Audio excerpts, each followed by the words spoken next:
الرحمن الرحيم والذاريات.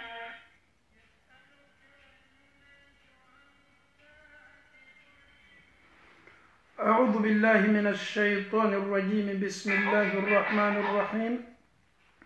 اللهم لا سهلا إلا ما جعلته سهلا وأنت تجعل الحزن إذا شئت سهلا فيسر لنا أمورنا فإن تيسير كل عسير عليك يسير. اللهم آت نفوسنا تقواها وهداها وزكها أنت خير من زكاها أنت وليها ومولاها. اللهم أرنا الحق حقا وارزقنا اتباعه. اللهم أرنا الباطل باطلا وارزقنا اجتنابه. اللهم كن لنا ولا تكن علينا. اللهم انصر من نصر الدين واخذل من خذل الدين. السلام عليكم ورحمة الله وبركاته. الحمد لله رب العالمين. أفو أني أنبو لمن كلب لك فني ni Allahu Ta'ala sona amena Allahu Ta'ala kuma kando lase ani nyonchabi ni Allahu Ta'ala kadiye masami kuma kan kata aka jombolo sanga ani wati bela kafuni na ikanyana maya ke wali fitini ana belebelebe imma ke yoro isi yoro isabati yoro iyere ka ko ke yoro ikaka kata mani Allahu Ta'ala kuma kaminu taliye ka lame ki kanyana maya ke kunyana ni Allahu Ta'ala sona amena Allahu Ta'ala kuma kan belebele do lase an fawu ani an bawtuluma ni klevlanin na anya lanyini ka Allahu Ta'ala ka kallikanta sura minu be damna ni kallikan ye amma ko be nunu kallikan na bi ko sebe ni nye sura belebele do ye Allahu Ta'ala ka sura belebele kemeni tan nani jama Allahu Ta'ala e sura mi fanan damna ni kalli belebele ye akaddan fen dowla Allahu Ta'ala ka danfe de aw damay de aw ni jino doronte de danfe barobe Allahu Ta'ala bolo tumado ne ni e yere ba do me a hakilite sama ka fo ko ni Allahu Ta'ala ka danfe ni o ko so Allahu Ta'ala be ikali nunula adama don ye tasi nunu fana maka amafle nunu fana ye Allahu Ta'ala ka danfe do ye kafara aw adama do ka akana ke aw kono ka fo ko Allahu Ta'ala aw dorone da aw ni jino wala ma melekaw fewme Allahu Ta'ala bolo ay fembaro dan neni eka korosilite sefe menu ma kachaya okoso Allahu Ta'ala bi kali nunu la puke anya lame ni lame ko mai. A'udhu billahi minash shaytanir rajim wadh-dhariyati dharwa. Allahu Ta'ala yi kali ayi kali muna ni ye kali belebele ye ni neni ebebo ame baraka fonyo ye fonyo be banka chi ni fonyo be se ka sodo takatana ye ni fonyo be borfendo uta ni fonyo be nani chieni chamanye ko ma be nani here chamaye Allahu Ta'ala ko adamado tumado awmane Allahu Ta'ala ka fonyo do neni ebe ole samana kanene kilinayi ni fonyo lebe na kana do anka turlifu na ka yiruzu na ka lama ni fonyo lebe bambo lawli ka puseru lawli Allahu Ta'ala ko neni awma abi kali ni fonyo la neni e fana ye sigisa ka tasi Allahu Ta'ala ka fonyo ma ani fonyo ka baro zarwa fonyo be nani bara minu ka noya bolo ma wala ma fonyo be na ko bele minu ke fonyo na be na abe nani noya e wati dola Allahu Ta'ala ko kumin kalinga fonyo la fonyo mi abe nani suhulai abe nani bele ya fana ni ne Allahu Ta'ala ka kalido ye akaddan fen dola mi e fonyo e o ko so nanyo fonyo ma fle ka tasi ni fonyo e na tigela mo mi ma alala o kanyana maya ko be balaya fo ka ta fewne brancha tigila mo la ay se fonyo samana ni funeni mbola nyado ma ni fonyo tigela ibe adama den douye ateben o farima nyala minu bomna o be kiri karaka bo o hakli kanka be fonyo yi Allahu Ta'ala kan nema baye nema mi tumado neni ebe anyer la nyina ko ama ye ka kewalu ye abe na fonyo babe chi abe puseru ta abe bambau ta ame nunu kewali baye fonyo ka para nofe me Allahu Ta'ala bi kalila ni nale adama do ni jinaw aw ye tasi ka miri Allahu Ta'ala ka fonyo ma ani fonyo ka baraw fonyo be nani noya e kuma be nani belaya e Allahu Ta'ala ko kun kalilan ka fonyo la fonyo mini aw nya sere yani mama anaka kewalu no mauna anaka kewali bele mauna abani kala fonyo la abini kalituni akadan fengberela tumado neni e yere na nyanya korota ka sanfela mafle ameni fenye me a haklite Allahu Ta'ala ka tasili soro Allah ta'ala ko di falhamilati wiqra abana fana ki kali sangolo mini Allah ta'ala ya fenze an kuna falhamilati wiqra Allah ta'ala e sangolo ni masiri ni kabanogo de kabanogo ye munye kabanogo mi mena kana Allah ta'ala ka sanji bilimani ta sanji be boyele ka suru dugukolo ko ka Allah ta'ala ko komin kalinka kabanogo la min kalifena fe mi me aw sanfɛ min kalifena fe min kɛni me ka sangolo lamini ni anw yɛrɛ b'a ye k'a fɔ ko sisi do dɔw ko sisi lo mɛ a fɔli ko ɲuman anw b'a fɔ ko kabanɔgɔ Allahu Taala ko k'a b'i kali a ka kabanɔgɔ la kabanɔgɔ jumɛn o ye kɔrɔ kabanɔgɔ min ni Allahu Taala y'a kɛ fɛn gbilin ta yɔrɔ ye ja sanji ka gbilin dɛ ja san bɛ bɔ fɛn yɔrɔ de la Allahu Taala bara ka sɔrɔ ka suru dugukolo kɔ kan Ala b'i kali a ka kabanɔgɔ la a n'a ka kabanɔgɔ kɛni bɛ ka fɛn gbilima min ta min ye sanji ye sanji min ni Allahu Taala y'a lajigin a bɛ dugukolo ɲɛnamaya an ka falenni fɛnw an ka sɛnɛfɛnw an b'an yɛrɛ nafa ni sanji la ni ji yɛrɛ sanji ko gɛlɛyala sɛnɛkɛlaw bɛ jɔrɔ sɛnɛkɛlaw bɛ hami mɛ Allahu Taala bɛ san najigila ka bɔ kabanɔgɔ de la a ye fɛn ne ni e n'an y'an ɲɛ kɔrɔta ka sanfɛla mafilɛ an ye taasi ni Allahu Taala ka kabanɔgɔ nin ye an ye taasi ni sanfɛla mafilɛli ye sanfɛla min kabanɔgɔ min Allahu Taala y'a kɛ sabati yɔrɔ ye sanji ye sanji bɛ bɔ yɛlɛ ka suru dugukolo kɔ kan Allahu Taala bɛ kan k'i kali nin yɔrɔnin fana na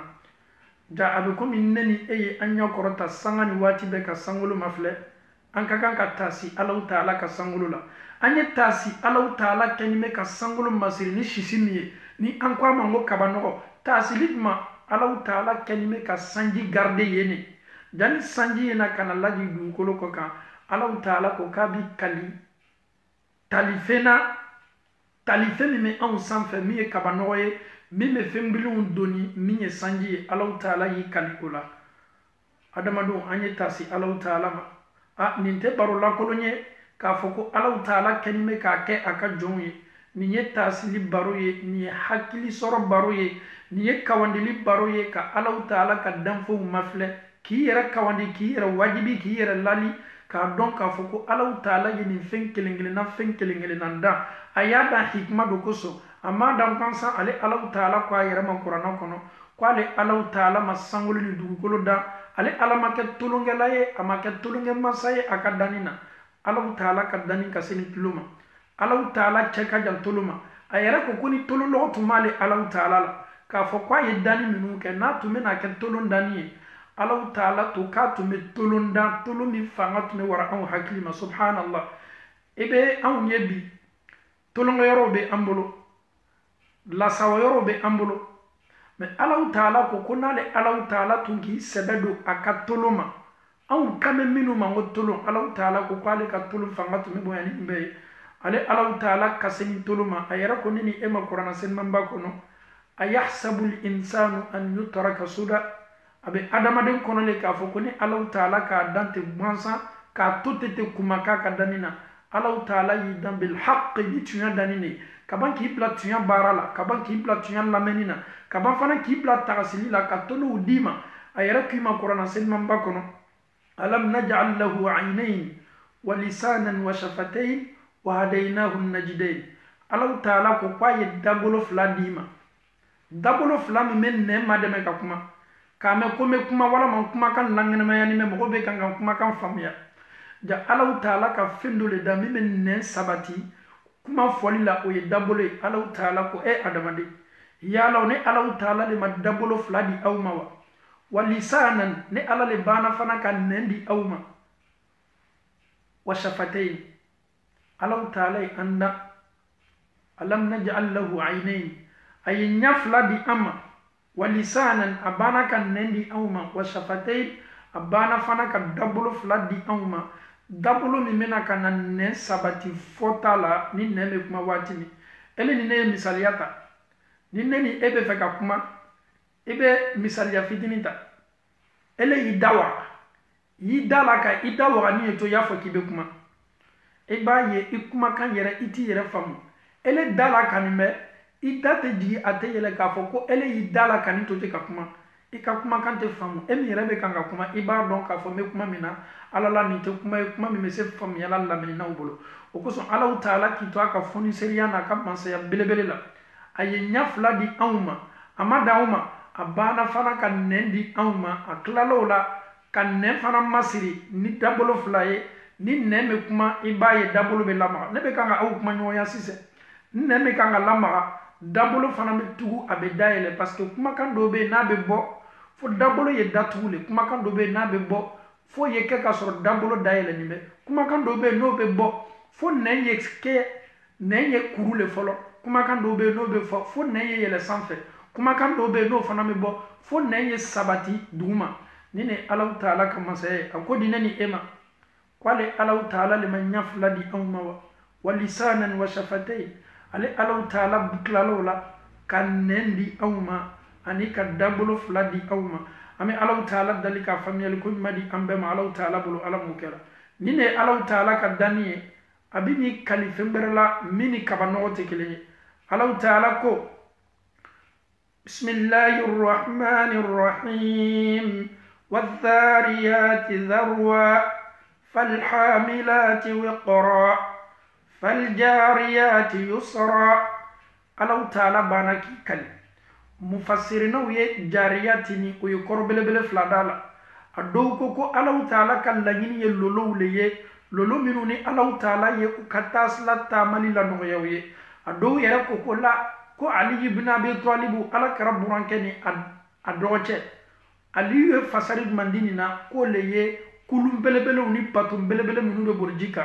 Alahu Taala n'a ka masaya a b'i kali nin na ne ni aw y'a mafilɛ ni ka kulun mafilɛ ji kan ka baton belebelew mafilɛ ji kan tɔniw b'a kɔnɔ kɔntɛnɛriw b'a kɔnɔ borifow b'a kɔnɔ baton bɛ se nin transporter la cogo di ji kan karo kelen a bɛ ji kan semaine fila a bɛ ji kan semaine saba a bɛ ji kan a sabatinin bɛ ji kan a bɛ nin taama kɛla nɔgɔya taama la tɔɔrɔya foyi t'a sɔrɔ la jɔn de kɛnin bɛ ka an ka bolifɛn sabati ji kan nin waati ɲɔgɔnna la o de ye Alahu Taala ye masa Alahu Taala kalla ka se la a kalla ka fonisereya la ale Alahu Taala ka fonisereya ɲuman min m'a to aw ka bolifɛn belebelew aw ka kulu ni aw ka baton ninnu bɛ bori ji kan boriko ɲuman na o tɛ bɛn Alahu Taala ka fɔɲɔ bɛ ninnu lata taali la Alahu Taala ye waati min ta a ka fɔɲɔ ye ko ka se ka nin baton nin labori an faw ni an baw nin ye Alahu Taala ka kalili ye a banna a bɛ nin kali a ka danfɛn dɔw ka baara la a ko di falmuqassimati amra Alahu Taala kalla a ka mɛlɛkaw la mɛlɛka jɔnw mɛlɛka minnu ni Alahu Taala ye ne ni aw ka harijigɛ dɔw ma k'o ye a latilan mɛlɛka minnu ni Alahu Taala ye fɔɲɔ dɔw ma k'o ye fɔɲɔ bila mɛlɛka minnu ni Alahu Taala ye kabanɔgɔ karifaw la k'o ye sanji lajigi mɛlɛka minnu lɔnni bɛ adamadenw ka baaraw la Alahu Taala kalla ninnu mɛlɛkaw la mɛlɛka minnu kɛnin bɛ k'an ka kɛwalew latilan tilan mɛlɛka dɔw bɛ yen Alahu Taala ye harijigɛ dɔw ma o mɛlɛka bɛɛ b'o mɛlɛka dɔn mɛlɛka dɔw bɛ yen Alahu Taala yɛrɛ ye olu kɛ olu bɛ taama dugukolo kɔ kan fan bɛɛ la kafoni fɛ ka kawandili ni wajibili ni hakili lajigi yɔrɔw k'olu yɔrɔw sɛgɛrɛ ka na i sigi ka Alahu Taala kumakan lamɛn ni adamadenw ye Alahu Taala ye nin kalifa don olu ma olu mɛlɛkaw bɛ tila ka taa ni adamadenw fɔtaw n'u ka lamɛnniw ye Alahu Taala yɔrɔ Ala b'a fɔ mɛlɛkaw ye aw ye baara ɲumanba kɛ aw sela ka na sigi ni Alahu Taala ka jɔnw ka wajibili lamɛn yɔrɔw la k'o kumakanw ta ka na di ni Alahu Taala ma Ala bɛ layiru ta mɛlɛkaw ye k'a yafala ninnu bɛɛ la ka fɔ ma Ala ma ne ni aw ka lamɛnni ni an ka fɔta bɛnna ninnu mɛlɛkaw ka lamɛnni ɲuman ma an bɛ Alahu Taala dali k'a kɛ yafali an ma Ala m'o kɛ la mɛlɛka minnu fana lɔnni bɛ fɔɲɔ la nin bɛɛ ye Alahu Taala ka mɛlɛkaw le ye Alahu Taala b'i kali a ka mɛlɛkaw la mɛlɛka minnu ni Alahu Taala ye koɲɛw latigɛ dɔw ma olu le bɛ Alahu Taala ka yamariya baaraw kɛ jɔnw ka koɲa la Alahu Taala kalilaw olu mɛlɛkaw la mɛlɛka min n'a bɛ fɔ a ma ko Israfil mɛlɛka min kɛtɔ buru fiyɛ la a bɛ komi Alahu Taala ko k'a b'i kalila Israfil la Israfil kɛtɔ buru min fiyɛ la komi laborotɔ a ka jɔnw kan walama Mikail mɛlɛka min yɛrɛ lɔnni bɛ ni harijigɛ ye ani sanji ye o n'a ɲɔgɔnna caman Alahu Taala kalila ninnu kelen kelenna bɛɛ la ninnu minnu kɛnin bɛ ka adamadenw ka yamariya baaraw adamadenw ka activitéw minnu kɛnin bɛ ka ninnu kɔrɔsi olu lɔnni b'a la o fana kɔni bɛ k'a compter bɔ k'a jate ni Alahu Taala ka latangali ɲuman ye ni ne Alahu Taala ka kalili belebele ye a ka mɛlɛkaw la an faw ani an baw Allah ta'ala bana ni kuma kan fola akodi kalli nin kofe Allah bena jabi do di akalla nyini innama tu'aduna la sadiq. Allah ta'ala ko adamado neni Allah ta'ala kame awndema innama tu'aduna la sadiq. Allah ta'ala ko la yurmi tala awye chingando da galunta da la yurmi ni Allah ta'ala ya kufo ni la yuru belebele da an kana tulon Allah ta'ala kan la yuru kauna ayen la yuru ta adama duwi sayalewa saya kolewa nyiningalilewa kiti kene kanewa arjinelewa jahanamalewa Allah ta'ala ko la sadiq tiyana ket tiyano da galunta da au kana komna ni sikaida Allah ta'ala bana wa inna ad-dina lawaqi' jate bollo kiyamallo Allah ta'ala be adama don ka bara sarado ma domi lawaqi' ole keto yeleman foite se dolola dan fente se au rendez-vous yelemana dan fente se au changer la Allah ta'ala koko au ka jate bollo kiyamando konte bollo lomi adama don loto o 5 ko ka résultat o makono lawaqi' omino atrode sikata kelila fente se balli kela ni kelima kadaka Allah ta'ala tala kam masayaye atale aka kiti ale Allah ta'ala le be kiti laburi aka jonka ko bela on te se décision foi tala Allah ta'ala ka kiti ka o ko son aya fanye aya mi konani la sadiq aya donc afo ko tuando abana tuni akoko la waqi aketole jani ya donc afo ko keto ikaka chanti yale o ko son Allah ta'ala ko la sadiq ala la komino aw ya tunyatigiya tunyando sika fo itala ni lala atunyatigiya lila iketo allona ka fo ko la waqi qaketo ame Allah ta'ala dali kan ken la duru ni tunyatuye Allah ta'ala kuma kan lamenina ka kuma kan tunyatigiya ka don ka fo ko tunyatigi mansalo la sadiq ale Allah ta'ala te galontige tunyafolalo tunyafo mansalo la waqi aye min fana fo o fana keto min ye saraloyi ame Allah ta'ala dali ka an limaniya ni lon kelengele na bela ka foni ma Allah ta'ala bolo ala mo kala aklala wala abini kali aka danfe berala Allah ta'ala ko was-samaa'i dhatil hubuk. Allah ta'ala yi kali sangolo mini Allah ta'ala ya dandani ko nyumana Allah ta'ala yi sangolo min di dani ko nyumaye ay masiri nyuma do sangolo la e ba don to di ko sangolo ka dani dhatul hubuk ko ala ya dandani ko nyumana ele ye an ka sowlo nyamma fle kan ka ponlo nyamma fle kan ka bombelebele munu ni dunya be ba lakali bombelebele nunu be damna supase mane ma folo ka duguma yoro bliya pour que bonye se lola ka sabati mais awye Allah ta'ala ka sangolo mafle masa Allah ta'ala sangolo da kabla an kuna senta koro fente sangolo koro ka foko sangolo supase manete la subhanallah sanji na ka bliya mi be bo kabano la kana sanji be bo sanfele kaji mais Allah ta'ala sangolo ke ka dandani ko nyumana ka bafana ka fembela ka funi hakaya da masangolo la أأنتم أشد خلقا أم السماء بناها رفع سمكها فسواها أو للدانين بليلا وكتم سنغلو دانين كوا مسا الله تعالى كسنغلو الله تعالى سنغلو داني آيات دا نبليا داني آيات داني سباتي داني adama de abe au kono le ka foko au kadali le biliala ala makatme sangolo taka fi samantiya dila awma me Allah ta'ala be na fonini awye ko sangolo ka dani bele yala katme neni au kadalika o benata ala ye fi samantiya di awnema ni ni sangolo mafle ala ye sangolo minke masirilu ko nyumaye ka ke filali ko nyumaye ka dali malaburaka dhatul hubuk mufassirna ko ni filali ko nyumani dali ko nyumaye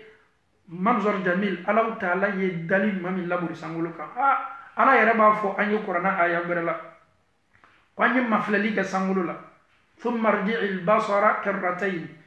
ye sangolo mafle ye banka mafle ka fle ni be defo yala neni e lotte doron ka sangolo mafle ala nana ni yoroko anyi nana wodo be amase kan ni wodatu e bo ye ka dunya bonela e ka dunya ingénieuru le be defo bo yere ka barala ano ala tunga ka sangolo ketani no Allahu Taala k'a ka dali kɛ daliko ɲuman na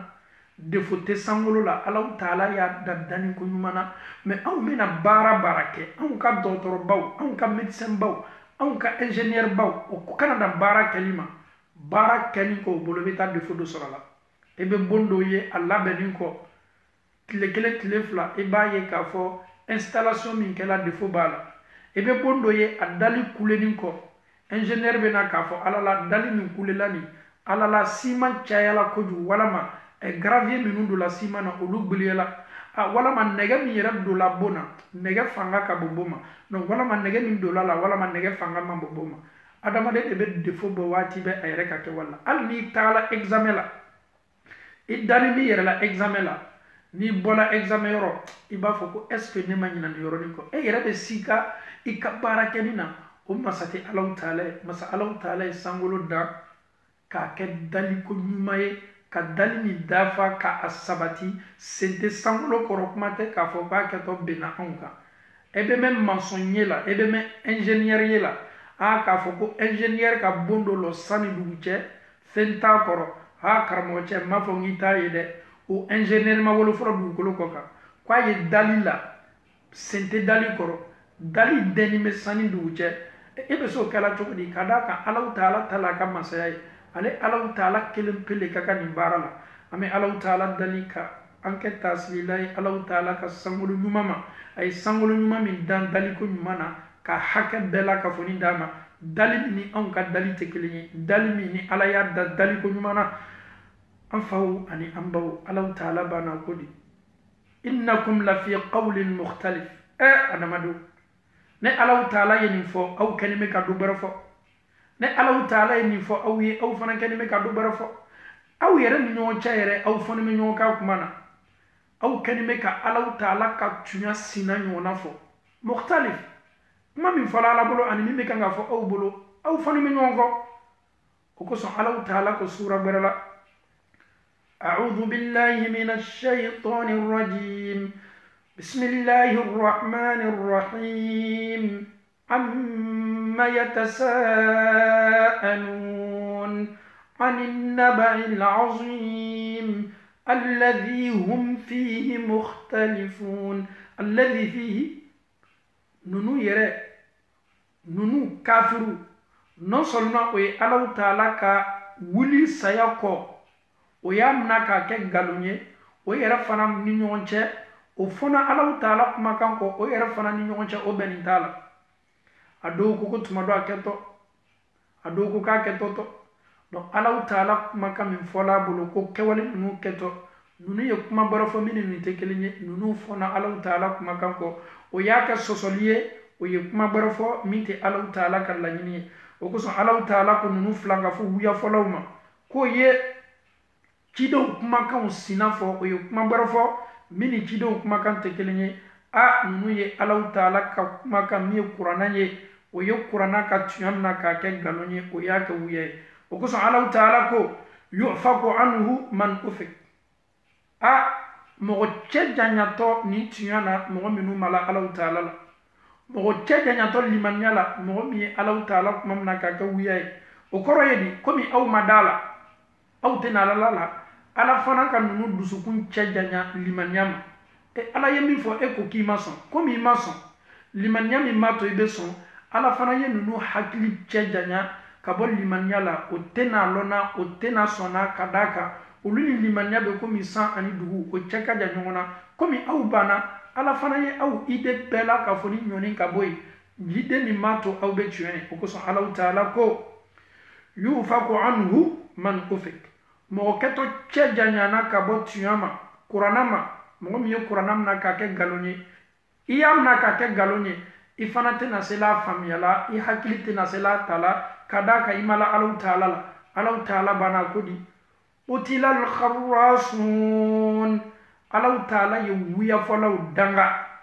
kharrasun na mɔgɔ minnu ye Alahu Taala kumakan mina k'a kɛ nkalon ye mɔgɔ minnu ye Alahu Taala kumakan kɛlɛ mɔgɔ minnu ko k'o tɛ da la mɔgɔ minnu lani tɛ saya ka kunu na mɔgɔ minnu lani tɛ kiyama kiti la mɔgɔ minnu lani tɛ arijinɛ la o lani tɛ jahanama ko la Alahu Taala utila Alahu Taala ye olu danga danga ye mun ye ala b'o kɛlɛ o ka ɲɛnamaya la dugukolo kɔ kan yan ate besima ɲuman do ma u ka kɛwali foyi la kanda bɛ sɔrɔ baara min na nunu to yɛrɛ kanda bonda kɔnɔ ka da kan Alahu Taala kalime k'o kɛlɛ a y'o danga ka bɛn mun ma o ka galon n'o ka wuya n'o ka alakota baaraw nunu ye kharrasunaw ye galontigɛlaw do mujiriminaw do wuyafɔlaw do nunu wuyafɔlaw kɛlɛ nin bɛ Ala bolo Alahu Taala ka kɛlɛ ye danga de ye kutila Alahu Taala ye danga labori nunu galontigɛla kelen-kelenna bɛɛ la ka fɔ nin kan an faw ani an baw Alahu Taala bana ko di alladhina hum fi ghamratin sahun nunu minnu b'o ka kafiriya n'o ka sika kan o ɲinani bɛ k'a dɔn k'a fɔ ko Ala le y'o da o tolo ka fili bonda kɔnɔ nunu ɲinana o danku kɔ alladhina hum nunu ye mɔgɔw ye fi ghamratin sahuna mɔgɔ minnu b'o ka sika n'o ka kafiriya kan gafiluna nunu ɲinani bɛ lahuna o yɛrɛ hakili y'o bali tiɲɛ yeli ma ka limaniya Alahu Taala ma ni adamaden sela nouveau dɔ la i ka ɲɛnamaya la n'i banna Alako la n'i kafiriyala Ala ma n'i ma sɔn Alahu Taala ye a dɔn k'a fɔ ko kafiriya min n'a bi i joli la kafiriya min n'a bi kɛwali la sika min n'a b'i la Alako la a dɔn k'a fɔ ko Ala kɛt'i tola nin ne bonda kɔnɔ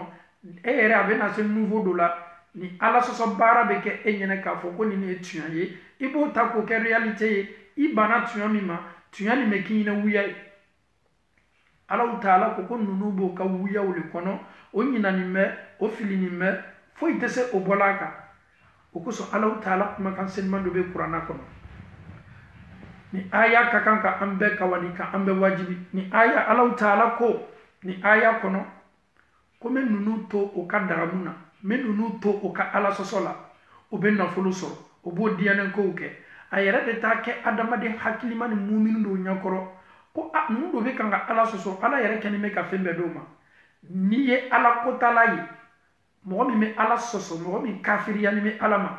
k'a ye k'a fɔ k'a bɛ diya ni mɛndiya la Alahu Taala y'a kɛ kun min kama a lamɛn dɛ Alahu Taala ko n bɛ ninnu to yen le n b'o to yen o ka diya n'o ka mɛndiya kan a bɛ ko o yɛrɛ ɲɛnɛ o hakilinata la k'a fɔ o bɛ min kan ko tiɲɛ don fo ni Alahu Taala bɛna o mina waati subhanallah jani ka Ala sɔsɔ la ye a ka Ala sɔsɔ kan Ala sɔsɔ nin fana diyani maa da mɔgɔw fana kɛlen bɛ k'a ye mɔgɔ ka ye ɲɛla yeli la k'a b'i diya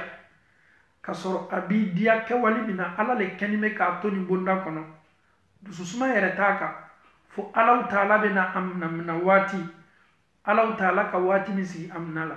an bɛ Alahu Taala dali ka Ala yafa an ma ka an kɛ taasila ye Alahu Taala ka aya kelen-kelenna bɛɛ ma Ala m'o kɛ la alhamdulillahi rabbil alamin Alahu Taala ko yas'aluna ayyana yawmuddin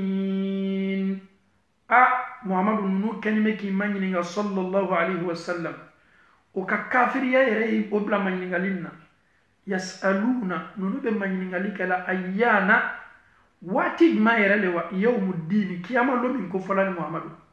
an satɔ an kunutɔ i ka Ala kɛtɔ an ma ɲininkala a kɛtɔ an kɔntɛ bɔla anw bɛ e yɛrɛ Muhammadu ma ɲininka o nin kɔntɛ bɔli yɛrɛ bɛ kɛ don jumɛn de san anw ma a mako b'a don na le nin ye ɲininkali ba ye dɛ masa Alahu Taala min y'i da k'i kɛ adamaden ye e bɛ ban fana ka masaw ka ciden ma ɲininka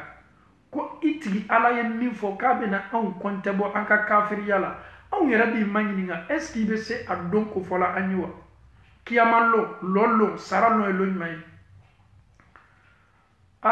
Alahu Taala a ye fɛn bɛɛ di Muhammadu ma mais fɛn dɔw bɛ yen a y'o kɛ a yɛrɛ ka masaya ye secret ye a dɔ ye mun ye kafiru tun bɛna Muhammadu ma ɲininka kiyama yɛrɛ bɛ jɔ don min Alahu Taala kelen pe de bɛ nin don na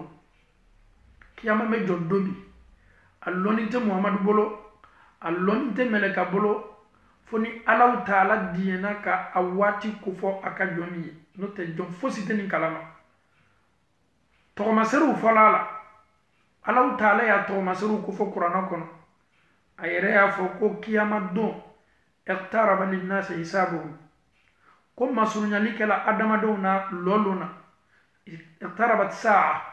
kiyama lo masurunyana Alahu Taala ye nin kofɔ ka kofɔ a lon kɔni masurunyana tɔgɔmasɛri ninnu fana kofɔla Ala kɛra tɔgɔmasɛri ninnu caman fɔ an ye a tɔgɔmasɛri fitininw bɛ yen a tɔgɔmasɛri baw bɛ yen to masere belebele tambe amole makono na no bana dam na kaba dunya laban sela to mais abe ban watini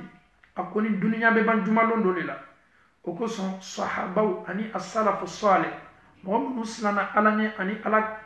kara janyo senmo ni jumalon tul sela o tume sila parce que dunya banto jumalondo lela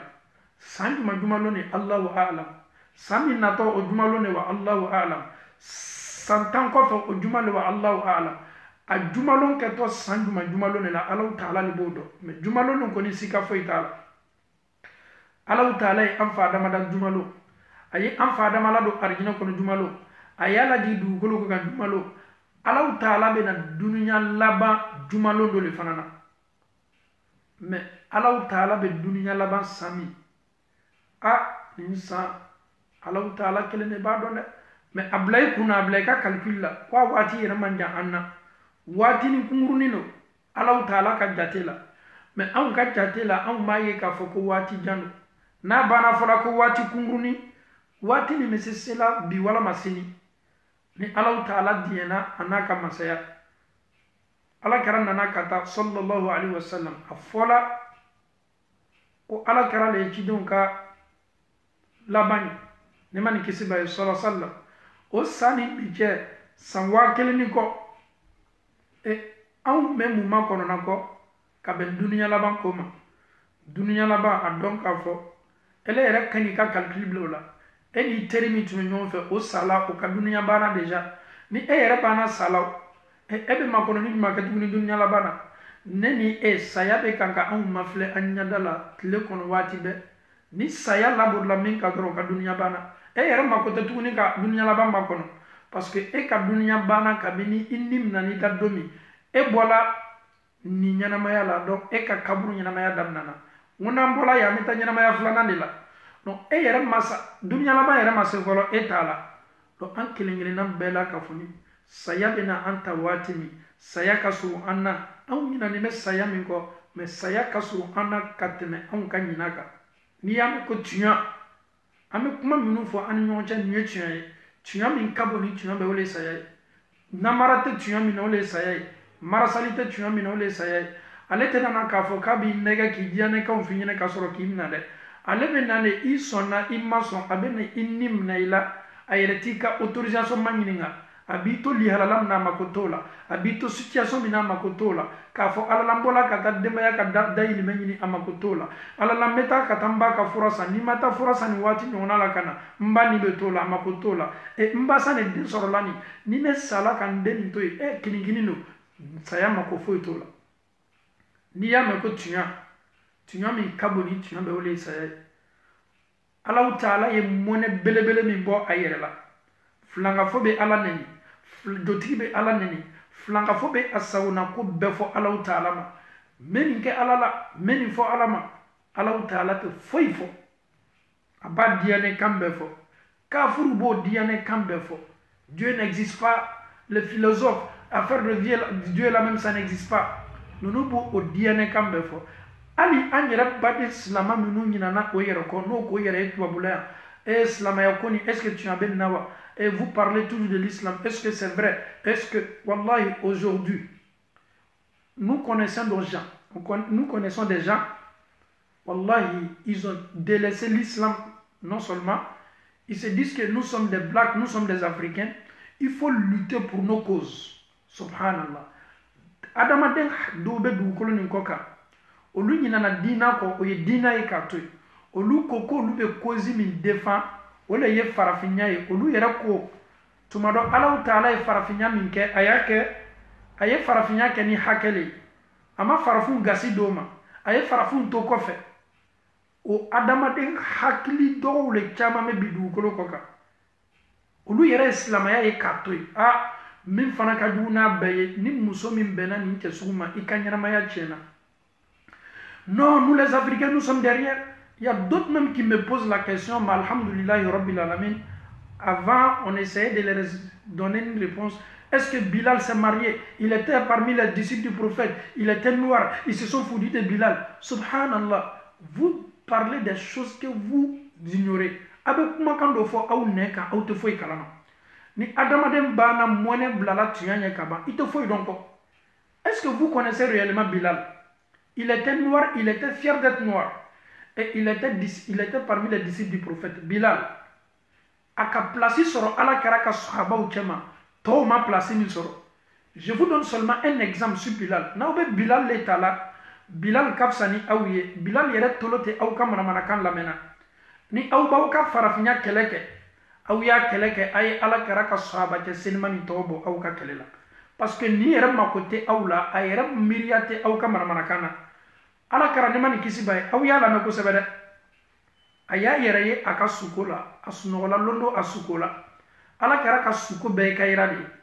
A suko min kɛla, a y'a yɛrɛ ye arijinɛ kɔnɔ. A ye mun ye, a ye mankan dɔ mɛn, a ye sen mankan dɔ mɛn a yɛrɛ ye arijinɛ kɔnɔ. A ye mɛlɛka ma ɲininka. Jɔn ni sen mankan min bɔla arijinɛ kɔnɔ ɲɛfɛ nin? Mɛlɛka ko a ma ko Muhamadu,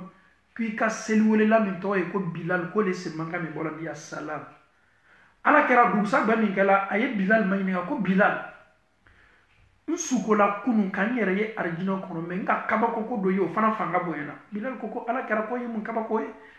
N k'i ye i bɛ arijinɛ kɔnɔ ne ɲɛfɛ. Bilal, tu es devant moi où ça au paradis, ya salam.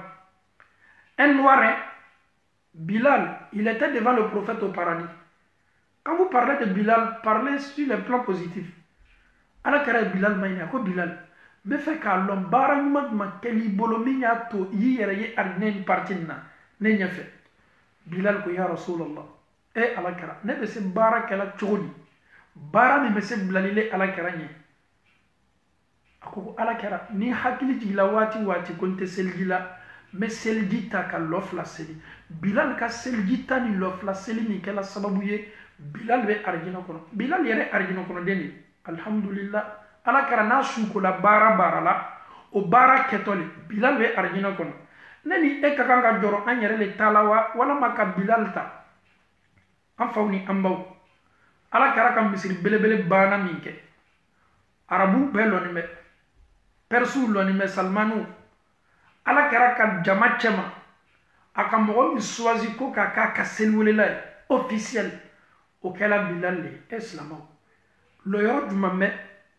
ka seliwele bɔ k'a kɛ ala kɛra ka seliwelela ye? M'a fɔ ne ni e ka seliwela, mɛ ala kɛra ka seliwelela. Mɔgɔ mɔgɔ ka seliwele ala kɛra ye, o ye seliwele Alahu Taala le. Lɔyɔrɔ jumɛn bɛ yen bi? Lɔyɔrɔ min ka bɔ ka tɛmɛ ala kɛra ka seliwelela. Wallahi, n'i ma ala kɛra valeur lɔn sallallahu alayhi wa sallam, i t'a ka seliwelela valeur lɔn. Peut-être i ma ala kɛra valeur lɔn. Si vous ne connaissez pas valeur du prophète, i tɛ se Bilal valeur lɔn ɲasima. An faw ni an baw,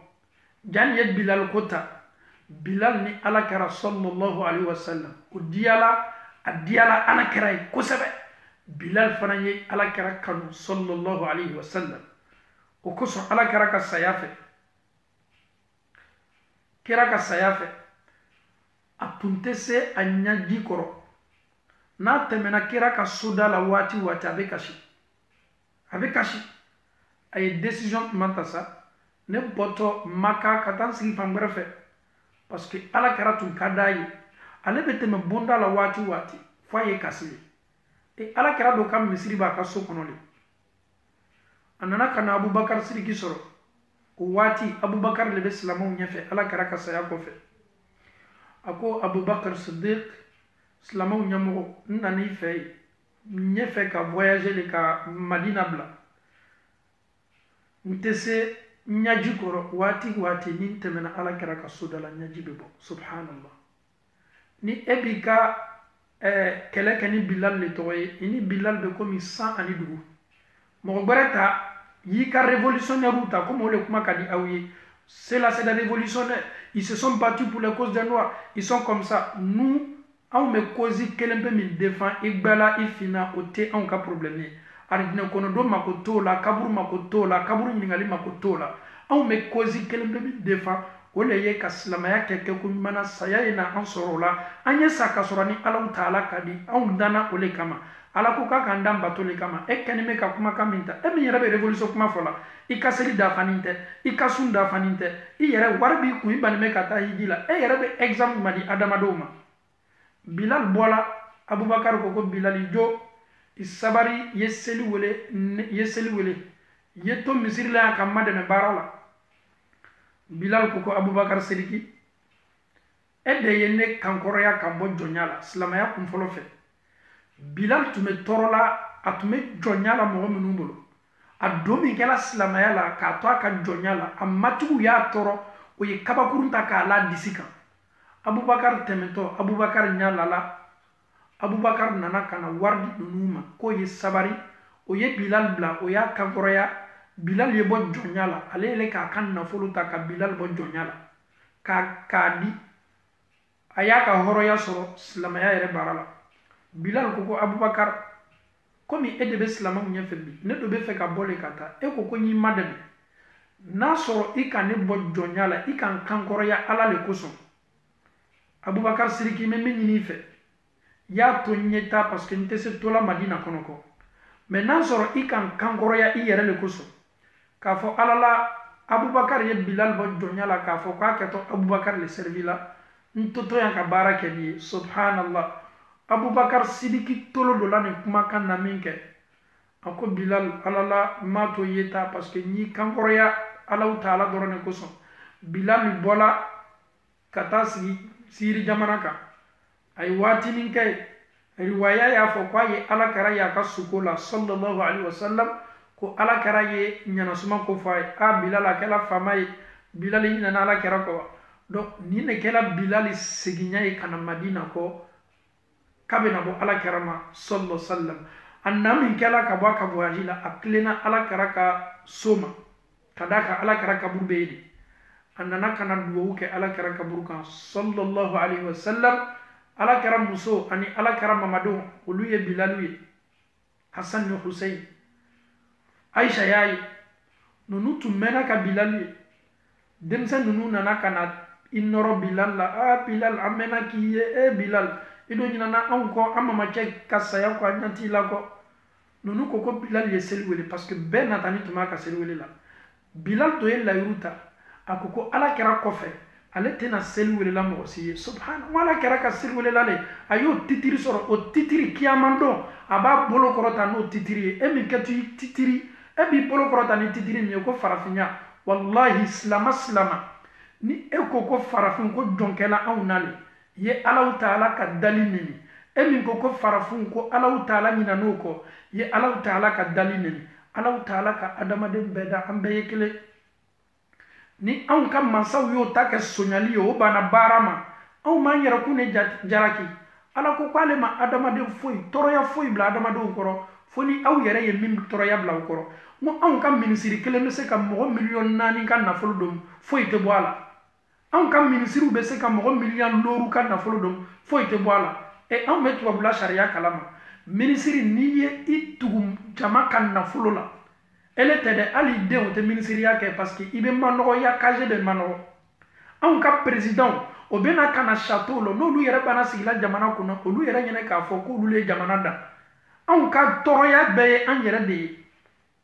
an ka dugu nyoma ame nyo hasidiya famina ni hakilima min bola la mo karani min bola la ame amblaw ko am farafun ka kan ka nyanyini an ka dugu yani an ka hasidiya na ka besen kono yalema kan du sukun seniya ka kle minu be masala yo kle minu be jamana kono yo kle e mo an ka jamana kono do ne beta jamana lampaderi kurami memena mo kuna kata kato bo ka filu bo kata feri mo be an ne ka jamana la me nini kala do farafi wallahi an ka kofet toli an yere nodo Allah taala ko ale ala te juma yelema ka di aka danfem foy ma foni danfem minu yere ka juma yelema ka do ma Bilal loni me ani ala karam Mamadu Hassan ni Hussein nunu be ko Bilal ye selwele Bilal ko ka te selwele la mo bare ala karako ka te selwele la mais ala kara fara Mamadu ne na Bilal dali ani ala karam muso ko Bilal sabari selwele antlo mena ka selwele mankame Bilal lola ka selwele nindona Bilal ka selwele ka Madina kono minu be logo kono lo fiala abo lu kono ka foko ala kara wulila ka kaburu kono sallallahu alaihi wasallam antolo mena ka Bilal ka selwele mankame parce que Bilal be selwele ulu hakili te foye fo ala kara sallallahu alayhi wa sallam ni lo madina kaw yo ka marchandise bla o yeni bebla o yinyasi ala karaka misrima sallallahu alayhi wa sallam bilal be selwilila asabatila ko kasimi kela allo madina kono ali akasima ke ala karaka sayafe subhanallah madina kaw lotu mena ka bilal ka selwili man kame an fawni an baw bilal be arjina kono sika foitala ayelo yorba soro ala karaka sahabaw chema farafin baro tumeyo mais muna bilal le tofola arabu baro tume mais muna abubakar le tofola sahabaw tume mo wayirika mais betro ma fo minu tun kaso ala karala minu ni ala kara jena ka baro ke olu le tofola histoire yo le tofo ani an fawni an baw aw munu beto kam mani ngalike est-ce que muso dila bilal ma wa elle était bilal ka histoire kalama no te muso dila bilal ma muso jon dila bilal ma ke taminu dola kelen ke taminu lasa wala ko doto arjina kono ala kara bulu bilal yara ma muso ta yorobe aka muso ta ala kara ka saba titirima ole fe donc ni te bilal ko kalama ikena naka idem go ya kumana parce que adamaden do be islamaya mando yi no lu bana sila gere na ka baro ye munye mune ka farafun toko mun farafinya yara bola mine muna auteta ebe farafinya yara boyoro nyayini eti jija ki ka dina nyayini farafina boara loromi obene na fadman lasi ema c'est-à-dire nous sommes africains mais farafina bola yoroma ebe doye akonuha ya fo moye wati mina ko yedo batongono kulungono ko do la batongono olu masse sabarla olu sela nyoma kono min tala ko ala monela ko delu sorolo la ko kala farafina est-ce que on yɛrɛ tɛ kɛ hakilima ye waati dɔ la n'an bɛ kuma na aujourd'hui denmisɛnnin bi sisan denmisɛnw hakili ka bɔ san 20 tɛmɛnen kɔ san 30 tɛmɛnen kɔ an tun bɛ se kuma dɔw mɛnna ka la la mais an bɛ waati min na bi technologie yɛrɛ fanga sɔrɔ ne ni e hakili ka kan ka kunu an ka kan ka da min na an man tɛ ka da min na an ka kan k'o lɔn farafinya bɔra Alahu Taala yɔrɔ de tubabuya bɔra Alahu Taala yɔrɔ de an bɛɛ la ka fɔ ni danna ka bɔ Adama de la adama tun bɛ couleur mina ala kelen de b'a dɔn bɔgɔ min tala ka adama labɛn n bɛ misaliya di aw ma lɔnnikɛlaw ye misaliya nin ye bɔgɔgbɛ bɔgɔwulen bɔgɔfin a nɛrɛmugulama o de tala mɛlɛkaw bolo ka taa n'a ye alaw taala ye an fa adama labɛn o de la ok n'i ye bɔgɔgbɛ ta ka bɔgɔfin ta ka bɔgɔwulen ta walama ka nɛrɛmugulama ta k'olu don ɲɔgɔn na k'a kɛ pɔtɔpɔtɔ ye ele ni alaw taala cɛ o bɛ se ka gbɛmaya couleur di kɔ wa bɔgɔ min labasana a couleur bɛɛ b'a la ni anw kɛla farafin ye o anw fa adama labɛnna bɔgɔ min na bɔgɔfin tun b'a la ɲininkali don tuguni ni anw kɛla gbɛman ye an fa adama labɛnna bɔgɔ min na gbɛman tun b'a la problème don tuguni fo adamaden ye baara kɛ n'a hakili ye est ce que ala y'a f'i ye kuranna kɔnɔ muhamadu y'a f'i ye sallallahu alaihi wa sallam hadisa kɔnɔ ko n'i ye farafin ye kunnangoya tɔgɔmasere subhanallah walama ko n'i ye gbɛman ye kunnadiya tɔgɔmasere fima ni gbɛmaya si tɛ kunnadiya ni kunnangoya tɔgɔmasere alaw taala ko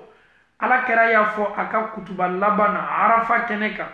ko arabu ma fisa ni fima ye fima ma fisa ni arabu ye gbɛma ma fisa ni fima ye fima ma fisa ni gbɛma ye nin si ma fisa ni si ye mɔgɔ min ka fisa ala yɔrɔ mɔgɔ min silanna ala ye kɛra kumakan banna cɛ min ma kuma a kun fɛ anw bɛ se ala kɛra kumakan tɔ la ye cogo di n'i ye i ye yɛrɛ gɛrɛgɛrɛ na ni mɔgɔ dɔ ye farafinya débat lawuli n'i ye hakilima ye i k'i da don a la parce que kameredenw ka temi yɔrɔw mana kansugu ninnu de bɛ laboro ni ɲɔgɔn cɛ ale m'a lɔn k'a fɔ a bɛ kuma min fɔ ala bɛna a ma ɲininka ele bɛ fɛ ka i lɔ ala yɛrɛ ka danni de contour la ah non nous sommes africains il faut revendiquer maintenant droit des africains si tu veux revendiquer i ka kan ka fɔ le ko ala la munna ne yɛrɛ sɔrɔ la je te pose une question ele min bɛ nin ko la est-ce que i tun bɛ nana waati min na dugukolo ko ka i bɔla kalama c'est-à-dire i sabatini tun b'i ba kɔnɔ waati min na est-ce que i tun b'i yɛrɛ kalama ele tun t'i yɛrɛ kalama i yɛrɛ tun b'a lɔn i natɔ waati min a dɔn k'a fɔ ko masa ala le y'i lana o masa ala taala le fana ye gbɛmaw fana nana i lanana ɲa min ma olu fana nana o cogo de la i danna ka bɔ ji min na ala y'o f'i ye tubabu danna ka bɔ ji min na ala y'o fɔ a bɛɛ ye ji kelen de ye ji min bɛ bɔ cɛ ni muso la cɛnimusoya waati ka ɲininkali bɛ min an ye hakili sɔrɔ an ka ɲininkaliw la parce que kumakan n'an kɛni bɛ k'a fɔ ala kɛni bɛ k'a bɛɛ sɛbɛn k'an makɔnɔ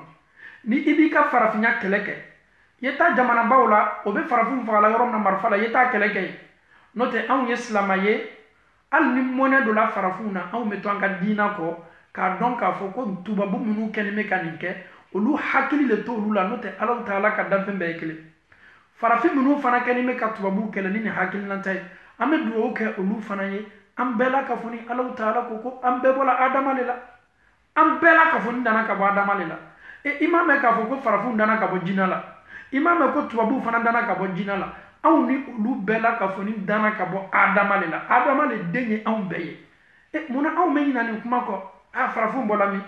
n'aw bɛ aw ka farafin kuma na aw y'a kɛ Ala kosɔn ka Ala kɛra ka sɔhaba sinima ka Bilali bɔ aw kan na aw kumakan na Bilali bɛ don arijinɛ kɔnɔ Ala kɛra y'o fɔ sika t'a ka arijinɛ kɔnɔ don la lɔyɔrɔba b'a bolo arijinɛ kɔnɔ a ka arijinɛ hɔrɔnmusow b'a makɔnɔna a denbayaw fana alhamdulillah e y'i jɔrɔ est ce que e dotɔ arijinɛ kɔnɔ wa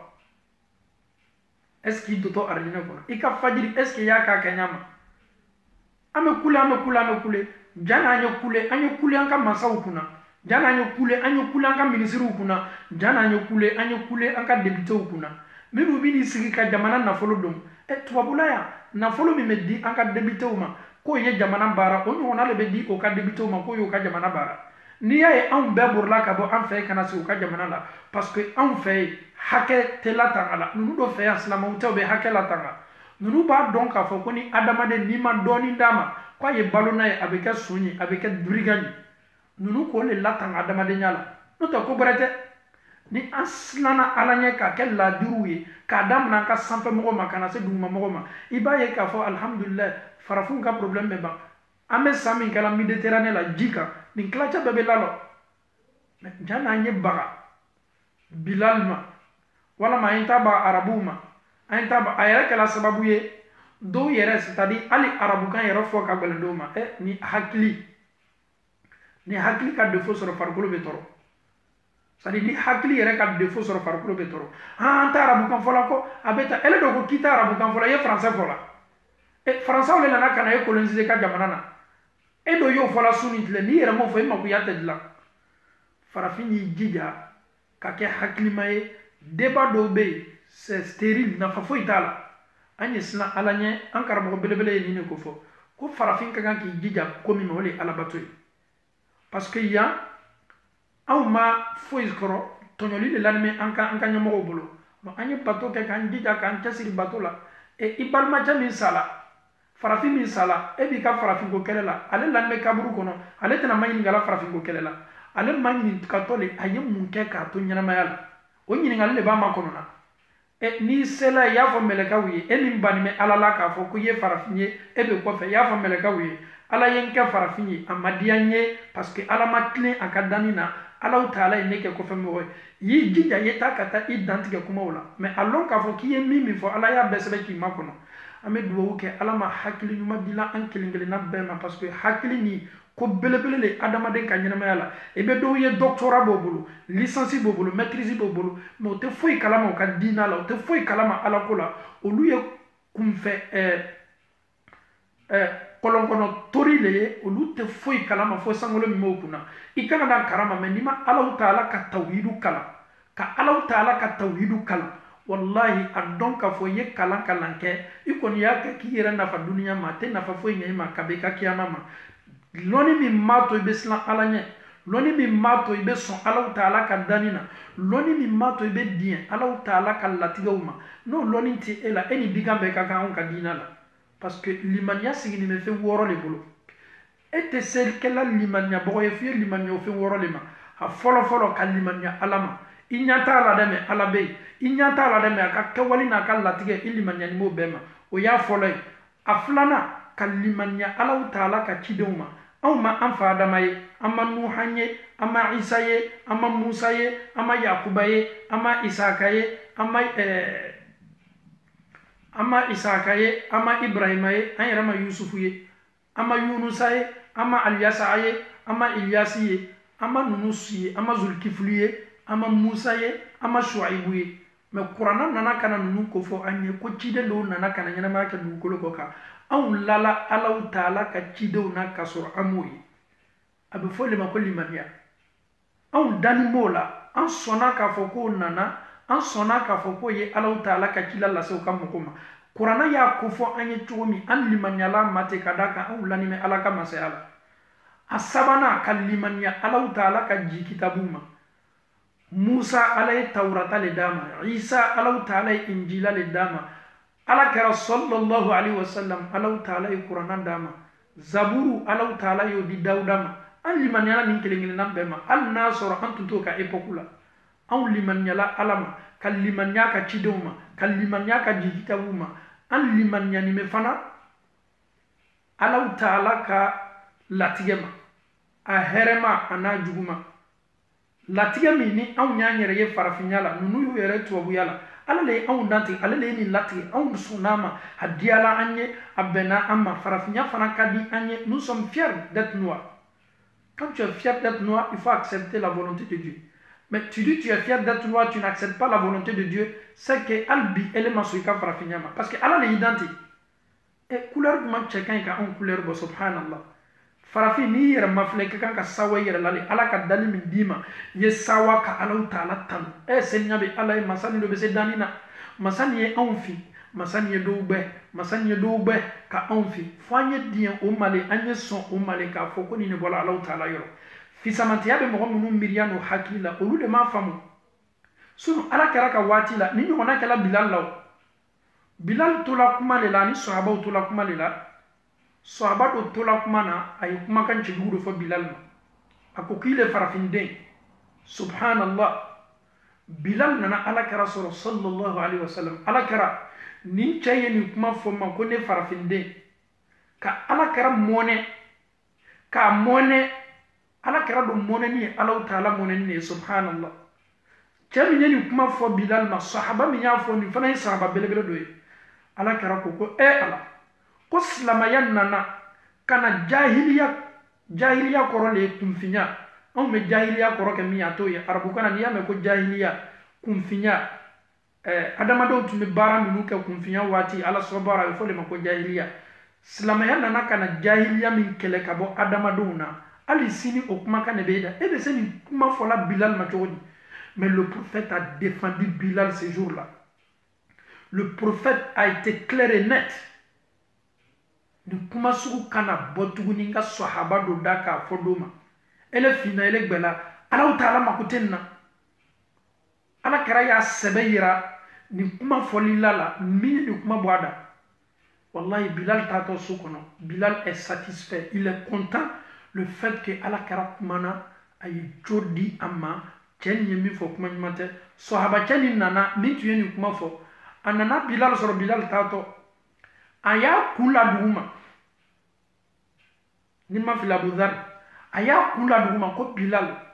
Kuma ni nimisa min bɛ na bi. Bilal ne fɛ y'i sen le lɔn kun kan. N y'a lɔn k'a fɔ ko ele Bilal ka fisa ni ne ye. N'o tɛ n fari tɛna sumana ka d'a kan Ala kɛra ye min fɔ sallallahu alaihi wa sallam. An faw ni an baw. Aw ye Bilal kumakan lamɛn. O kosɔn ko Bilal tɛ komi anw. Aw minnu b'a tɔgɔ ta k'a kɛ aw ka lutte africaine ye. Aw ye Bilal tɔgɔ b'aw ya africain lutte ko la dɛ. Bilal tɛ komi aw. A n'a hakilinata tɛ kelen ye, a n'a miiriya tɛ kelen ye. Bilal ko nin cɛ ma. Cɛ min ye nin kuma fɔ a ma n'a nana ka na kun la dugu ma. Ko Bilal i sen lɔn kun kan. N ye fisamantiya santi k'a fɔ k'i ka fisa ni ye. Bilal ko ne tɛ se n sen dɔ la kunkolo kan, kunkolo min ka kuranna dugusigi ya salam. Bilal. Bilal. N tɛ n kun lɔ sen kan sen min ka kuranna dugusigi. Subhanallah. Est-ce que vous connaissez Bilal? Aw y'a kɛ Ala kosɔn. Ala kɛra ka sahaba senma ninnu. Ko n'i ye Ala kɛra ka sahaba nɛni, Ala kɛra ko la tasubbu ashabi. Aw kana n ka sahabaw nɛni dɛ. Ni mɔgɔ min ye Bilal ta k'o k'a ka farafinya kɛlɛ, ye Bilal nɛni, ye Ala kɛra ka sahabaw nɛni. Ala kɛra ko hali ni aw an ye Uhudi kuru n'a bonya, o sanu ni o waribɛ ye di an ma. O kuru ɲɔgɔnna ne y'a ta k'a saraka bɔ, ko ne tɛ surunya sahaba ninnu ka baara miskala zarati la. Ne bɛ se Ala Ta'ala ka cɛ belebele min kɛ Ala kɛra ka seliwelela ye. Ne bɛ n ka farafinya kɛlɛ nɔgɔnin kɛ n'o tɔgɔ ye ɲa jumɛn ma, o yɛrɛ mako tɛ nin na. Certes, il était un esclave. A bɔra jɔnya le la Habasha ka na Maka, a tun bɛ jɔnya le la. Ça c'est une histoire. C'est tout à fait normal. Chacun a son histoire. Mais à partir du moment qu'il a embrassé l'islam, il est devenu musulman, il n'était plus esclave. C'était un héros. akela lo yoroba sur la ni dina la il faut être fier de ça et ala kera ya le choisi ko kaka ka selwuli la sahaba ben natani tume ko ala kera nki ka selwuli la mais ala kera ye chekele min tanu che mole kala bilal subhanallah on ka dina le bofo ambe kele ama ala taala dalika famille ko mani ambe mala mo kala slama ya be famille hakli minye name se ala taala batula antebla ala kera na ka sahaba sen mauna me ala taala daliko hakli di on mala mo kala sosoli jara sosoli kuntan ala kola sosoli kuntan a farafinya sosoli kuntan ame ala taala dali ala ma ansinyana ka boni bema ala kera ko kullukum li adam wa adam min turab inna akramakum inda allahi atqakum ambe dana ka ban fa dama lila am fa dama dana ka bobola mo ba aw yoro ole mo ye mo mislana alanye ni bana slana alanye e kafsani be mais e yere slana alanye e ko ki bi bolo ke kala dula ka kele ke nafati kele mina ala ma aslana alanye alama alanya saranya labur lardu sukuna ame alaw taala dali qur'ana aya minuna kalime ka kala ka afamiyal kuñ madi ambela ka fun ma alaw taala bulu alamu kala ame continue nan ka tafsiri yake inshallah ame na nyefe doni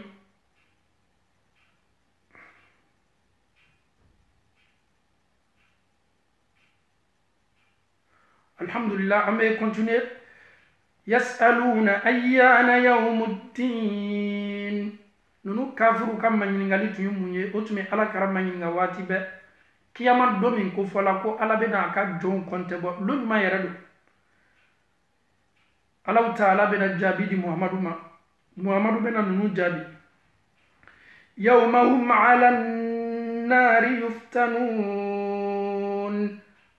نونو كلمة كم من ينغالي كاللون للوني alaw taala ka jahannama nunu keto yere yela ni tasma kono tasma be kanka o jeni tasma be kanka o lajaba ko lajarabi ka ko bela ka foni lawka e be nyiningali kala loni la ko loni keto lonima e lumi yere tina dialila allo e keto yere la jahannama kono ni ha ni ka ko kuma bay muhammadu sallallahu alaihi wasallam iko kuika alabena an la kunanga kaburu nyanama ya kofe ka an la lo kiti kene ka an kontebo an yere be fe kan kontebo lillo Allah taala ko ni donye domi yere ni aw kan me kam manyini ngalike aw filito jahannama kono lomi aw yere kan me ko manyini ngalike toro ya bella to aw kan lomi jahannama kono aw perseni mo manyini ngalamuna ninu yo yere yenin dona Allah taala ba foma ذوقوا فتنتكم هذا الذي كنتم به تستعجلون نو يرين دون أتمل لوني من ينغاليك نوت لانين تالا على بافوي أو ينن لك بي فتنتكم أو ينن لك بي أو كان لا جابا مني أو تنبرسني من ينغالي لا لونا أو تنبرسني من جهنم منا أو يا يكون بي aw ya nene ka toro ya nene a toro ya laburto aw ka aw tum perseni me toro ya min nyini na ka famnyal kun madi ambela ka fun ma Allah taala bulu alamu kala subhanallah aw yaw ka jangata nene jangata mini aw tum keni me ka perse amani ngalila ame Allah taala dal kaliman yakun madi ambe ma Allah taala bulu alamu kala ala bena ambaru doni ala nya saranya jong ka kunya labana Allah taala ko إن المتقين في جنات وعيون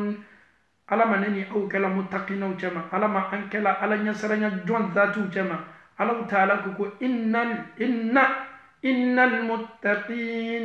كو على نسرنا جون يرى نونو على نسرنا جون في جنات وعيون ala ko koni be nunu yini kiyama do nunu be soro arjina de kono arjina nunu ni Allah taala ya masre ni kowye kowbe kanga buri akono innal muttaqina fi jannatin wa uyun nunu ka kowbe kanga buri ko mawndo Allah taala kenime kan li ko laburi lo ko laburi ni me ko sugu bela ka foni Allah taala kenime ka adinu numa komunu nanyo na tunte dunya ya Allah taala kenime ka ole doma akhidina ma atahum rabbuhum innahum kanu qabla dhalika muhsinin كانوا قليلا من الليل ما يهجعون وبالأسحار هم يستغفرون وفي أموالهم حق للسائل والمحروم وفي الأرض آية للموقنين وفي أنفسكم أفلا تبصرون وفي السماء رزقكم وما توعدون فورب السماء والأرض إنه لحق مثل ما أنكم تنطقون الله تعالى كمانا أبنا أدم دندو منكتو جونسن مو أبنا ولوم منكتو نونو يجون مو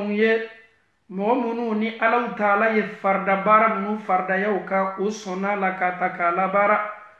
bi Allah Ta'ala kelme ka nyesigi nyuma kono ko makono kabe muma kadaka nunu yo yere arjino kono ala ye mindo ma usona la ufana yata arjina sumi fana diloma ubeno ma odialo ye kadamu kan ko todu kolo koka o ye bara nyuma mimbla o yere nye ala yo sara ko nyuma le doma nunu ka bara tunye munye ko todu kolo koka o ka su o tun bɛ su kɛ olu tun tɛ sunɔgɔba kɛ o ka su la dɛ ninnu tun b'o ka su di Alahu Taala ma o ka sunɔgɔ tun ka dɔgɔ o ka su fɛ ninnu tun bɛ Alahu Taala ko fɔ waati ma waati min jani fajiri y'a kun na bɔ ninnu tun bɛ Alahu Taala wele su kilan laban na ninnu tun bɛ Alahu Taala wele o bɛ Alahu Taala wele junubu yafa la kira sallallahu alaihi wasallam atume Alahu Taala bato aka sutlan sabana mina nunu wa bil ashari hum yastaghfirun ni fajiri toto la leri kele wala ma leri fla wala ma leri kele ni miniti bisaba suklan sabana nunu tumo ke julmo ya faye Alahu Taala ye nunu tum ka suno ka do sufe o fanate dawo ma de ala ye nafolo min do ma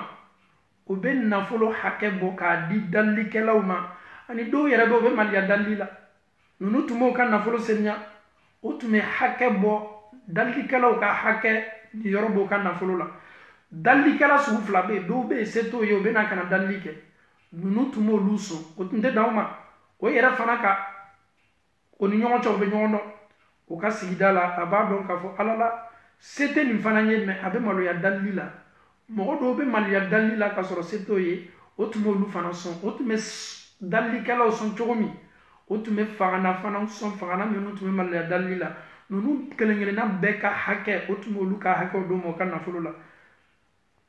Alahu Taala banna ko di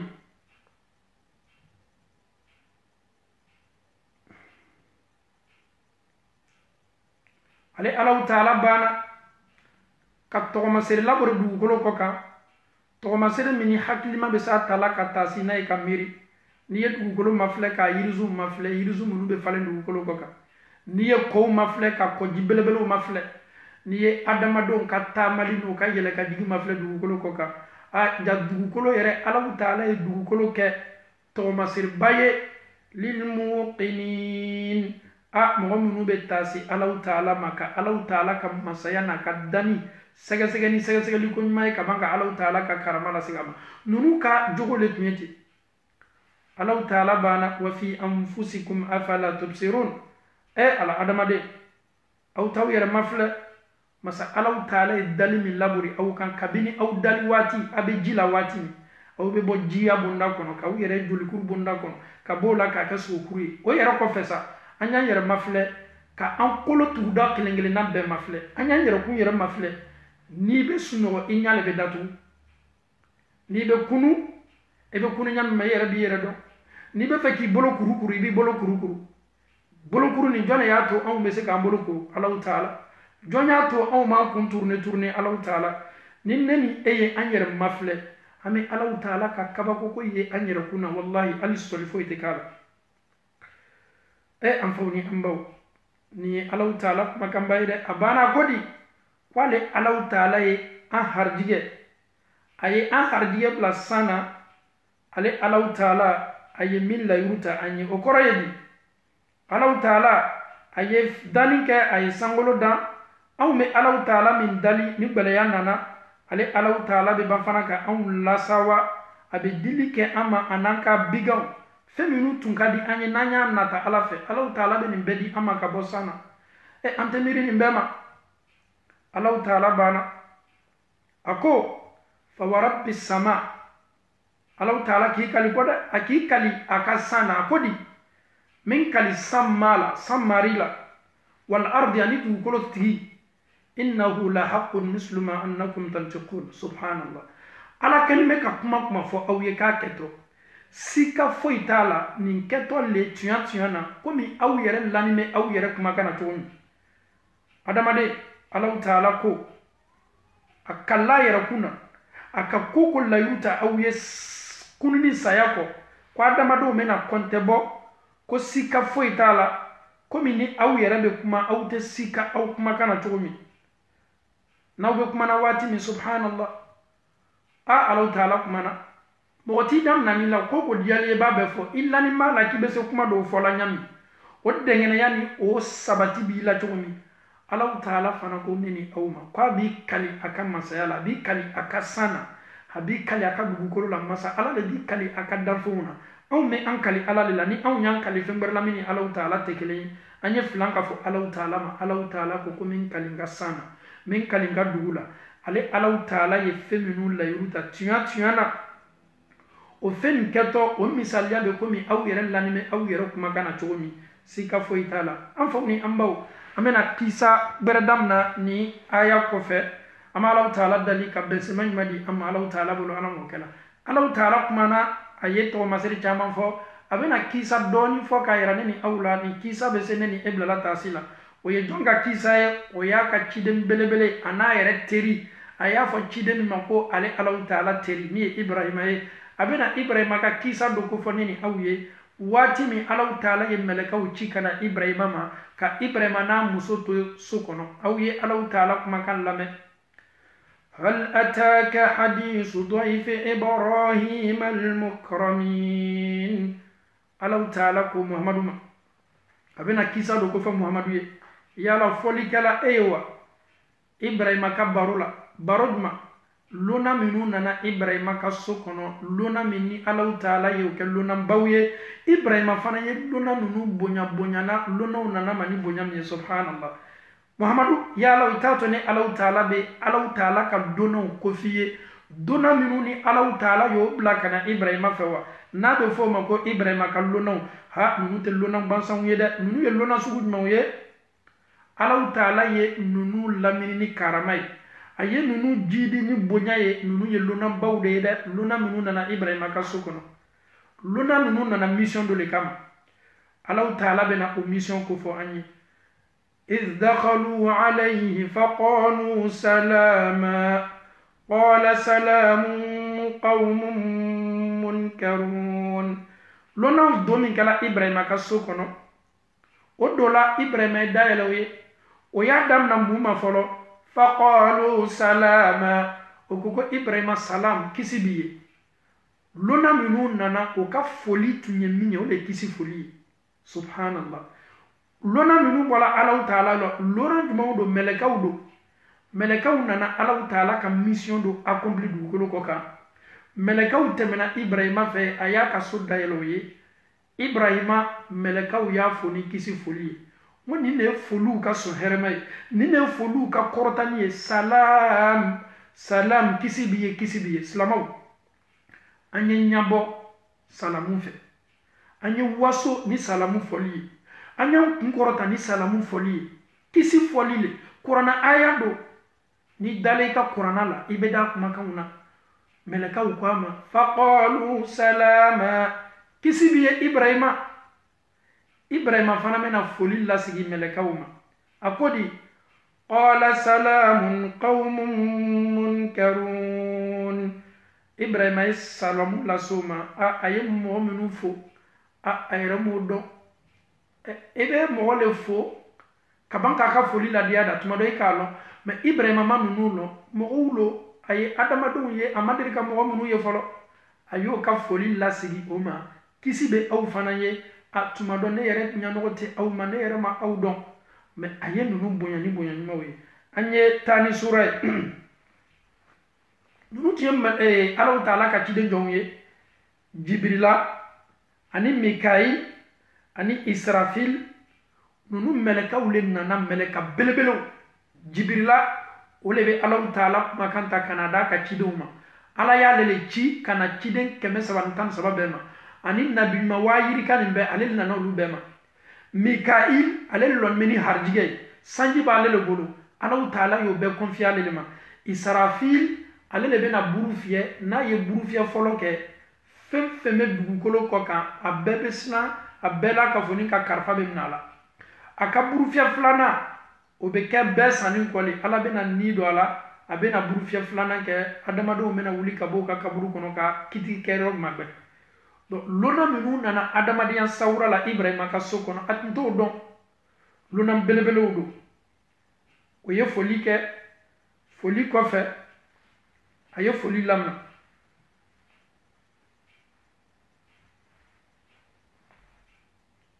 nunu nana sawura la sawura min cɛ ka ɲi o nana kamere ya sawura le la dalinuma b'o kan alhamdulillah Ibrahima y'o ye faraga ila ahlihi faja'a bi'ijlin samin Ibrahima ye lonaw ye min kɛ dɔrɔn a teriyala a nana teriya bolo ma a ye mun kɛ Ibrahima taala k'a ka misi dɔ ta ten misi tura dɔ ta min tɔlɔnin bɛ kosɛbɛ o le kana tigɛtɔ k'o kɛ fanda ye ka lona ninnu makɔnɔ ya salam a yɛrɛ ma dɔn ko mɛlɛkaw le Jibrila bilala adamadenya sawura la Jibrila yɛrɛ ka mɛlɛka danni na Allahu Taala ko mɛlɛka ɲuman don subhanallah mɛlɛka minnu Ala ye cɛɲa d'a ma mɛlɛka minnu Ala ye cɛɲaba di Jibrila ma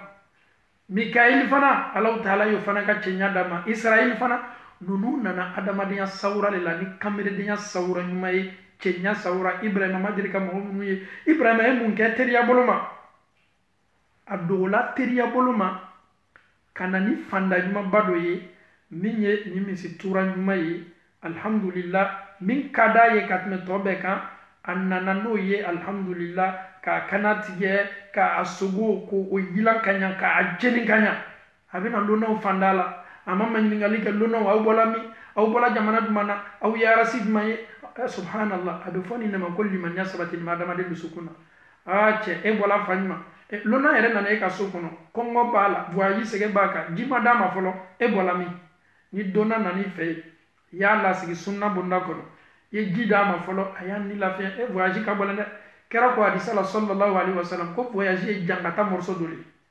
o kosɔn voyagelikɛla a fɔla ko ni bana tɛmɛna kilo 80 kɔ kan n'i donna voyage bonda kɔnɔ seli minnu kan ka kɛ lɔ 4 i y'a kɛ lɔ 2 parce que voyage yɛrɛ y'a ta sɛgɛ ye n'a kɛla ka sunkaro k'i to sun na e bɛ se sun bila la ka da kan voyage sɛgɛ ka bɔ donc Ibrahima teriya la a nana ni nin sogo ɲuman ye tura min kana tigɛ la k'a sogo yilan ka ɲa k'a jeni ka na d'o ma tabali de bɛ yen sisan sa dumuni ka kan ka kɛ o sigilen bɛ tabali kan faqarrabahu ilayhim qala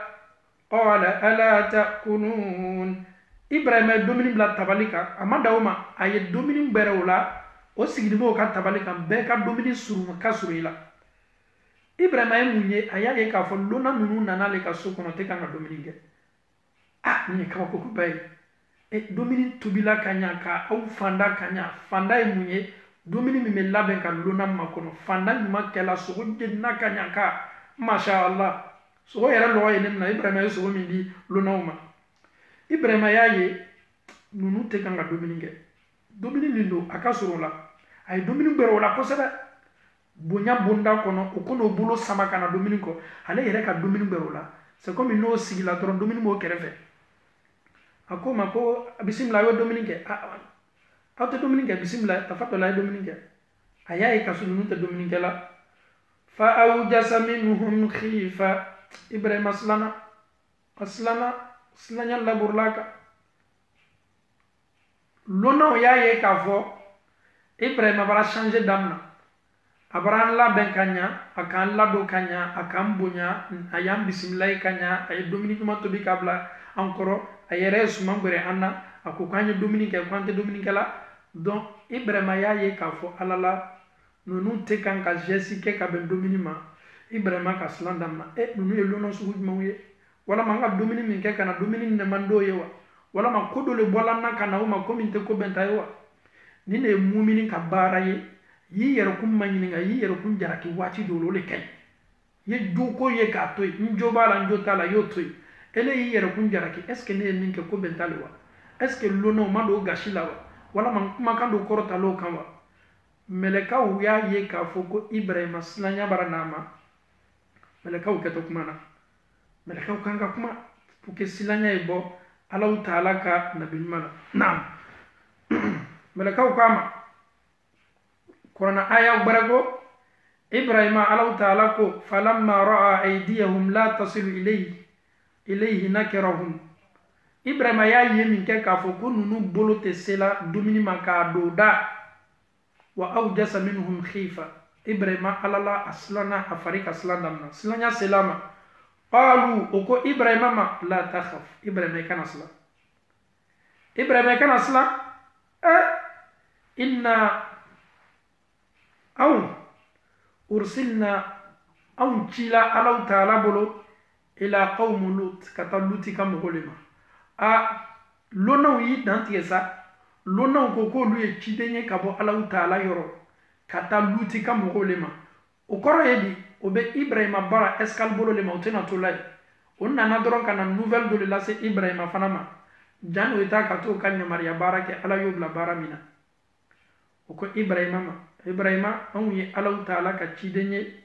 ka taa Luti ma a n'a muso ka taa Luti ma o fɔ min kɛla aw ye Allahu Taala kumakan na mɛn وبشروه بغلام عليم o ko Ibrahima ma ni Allahu Taala sɔnna Ala ko ko k'i lasawa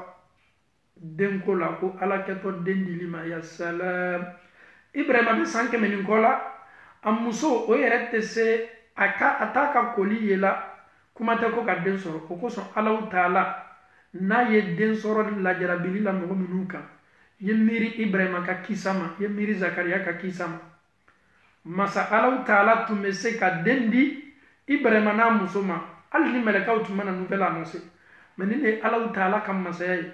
k'a ka karama ko fɔ Ibrahima a ka bonya min di Ibrahima ma Ibrahima ne Allahu Taala ka ciden dɔw le natɔ dugukolo kɔ kan olu le natɔ ka na i ka denko lasi ma k'i lasawa k'i muso lasawa denko la i ka limaniya n'i ka muɲu n'i ka sabari yɛrɛ kosɔn Ala man kɛla sabarila ye n'i sabarila Ala b'i lawasa n'i sabarila Allahu Taala b'i sɔn ni limaniyala k'a to Allahu Taala ma i m'a la danfɛnw kun i m'a la jinɛw kun i m'a la wɔkulɔ kun i min yɛrɛ ye mori bara min yɛrɛ ye jotigi bara min yɛrɛ ye kolonfilila bara ni Allahu Taala sɔnna Allahu Taala tulo b'i la ni Allahu Taala sɔnna Ala b'i n'i ka duwawu jaabi limaniya Ala ma o dila ne ni aw ma nouvelle annoncée la nouvelle min annoncée la o ye nouvelle belebele ye alhamdulillahi rabbil alamin ni nouvelle fɔ min kɛla Ibrahima ye ni nouvelle lasela muso ma fa aqbalat imra'atahu fi sarratin fasakkat wajhaha wa qalat ajuzun haqim wa qalat ajuzun aqim muso tolo ka ni nouvelle min kɛ an faw ni an baw wallahi sawa c'est tout à fait normal sawa warako jugu kosɔn Ibn Abbas ko muso kulela kule bala ka bɛn lasawali min dila ma a ma da o ma ko Ala sawa warako jugu kosɔn Allahu Taala ko fasakkat wajhaha a sawa ko jugu kosɔn a k'a bolo bila damina a ɲa la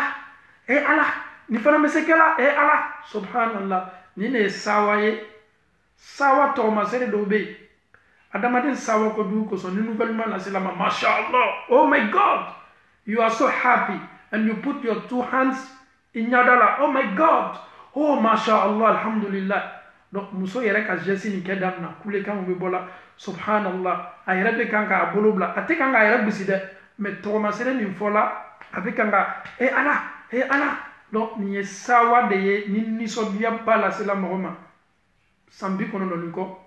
koli tɛ yɛlɛ n bolo den sɔrɔ waati bara tɛmɛ n kan ne bɛ se den sɔrɔ la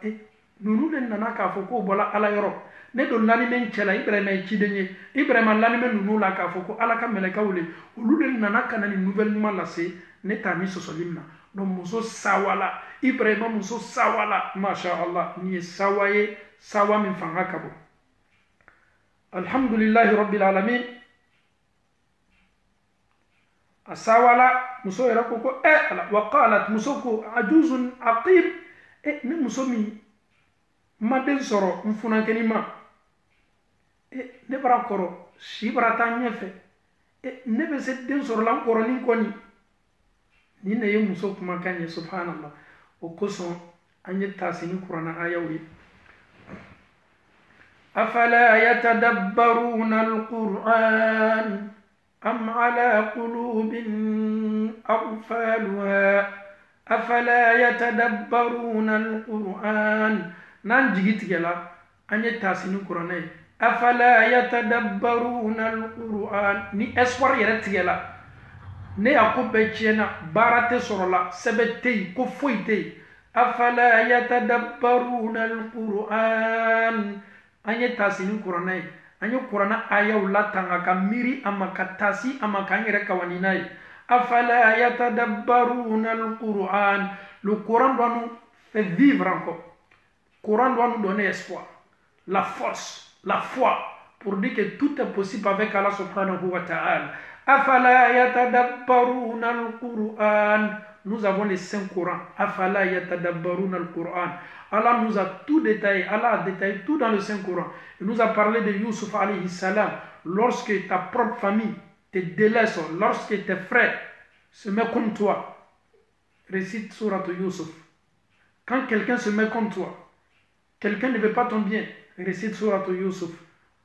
Au finish, Youssouf, ses frères sont venus en pleurant. Youssouf les a pardonnés. Ni ki ibadon yo oyi juguya, Surat Youssouf karabina dususuma soro. Ni ki ifadon yo oyi juguya, Surat Youssouf karabina dususuma soro. O y'a kɛlɛ k'a juguya ka ban k'a ta k'a lafili kɔlɔn na ka na fɔ o fa ye ko suluku y'a dɔn nin kisa laban ninnu kasikan de donna Yusufu kan Yusufu yafa ma ni ne ye kuranɛ ye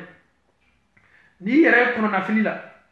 suratu Yunusu ka kisa kalan Alahu Taala ka nabi ɲuman min ni jɛgɛ y'a kɔnɔ Ala ko ni Yunusu tun ma ni Alahu Taala ko fɔ ka n tɔgɔ seniya k'a to jɛgɛ kɔnɔ k'a tun ma si bɛɛ ma jɛgɛ kɔnɔ la ilaha illa anta subhanaka inna kunna minaz zalimin la ilaha illa anta subhanaka inni kuntu minaz zalimin ni jigi tigɛla k'a fɔ k'a tɛna bɛn ni duwawu kalan sɛbɛ ko muso ko cɛ ko den ko hami ko bana min b'i la i kana ɲina Yunusu ka duwawu kɔ i y'o kalan n'i yɛrɛ y'i yɛrɛ bana bonda kɔnɔ bana min bɛ ne la tubabu dɔgɔtɔrɔ y'a kɛ ɲa bɛɛ ma a tɛ furakɛ la o yɛrɛ ko ko bana min bɛ na k'ale le kɛ tɔn sata ye cancer le wa diabète le wa nin bɛɛ fɔla ne fɛ sida le wa ala ne ye n yɛrɛ ye nin lajarabili bonda kɔnɔ n balimakɛ ni n balimamuso Alahu Taala ka nabima belebele ka kisa lamɛn Ayuba ala ye Ayuba min ko fɔ ko ne Alahu Taala y'a sɔrɔ sabarilaw cɛma ala yɛrɛ de bɛ nin confirmer la dɛ ne Alahu Taala ka ciden Ayuba n y'a ye ala la a sabarila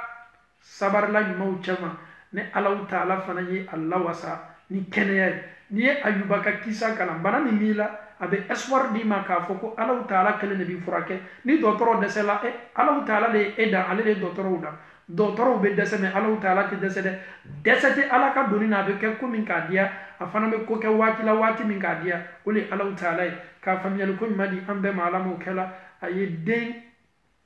lasawa di Ibrahima ma a n'a muso ko a kɛtɔ den dilenw ma muso sawala a ye kulekan bɔ a y'a ɲada basi damina sawa bonda kɔnɔ ne muso min tɛ den sɔrɔ la si yɛrɛ bara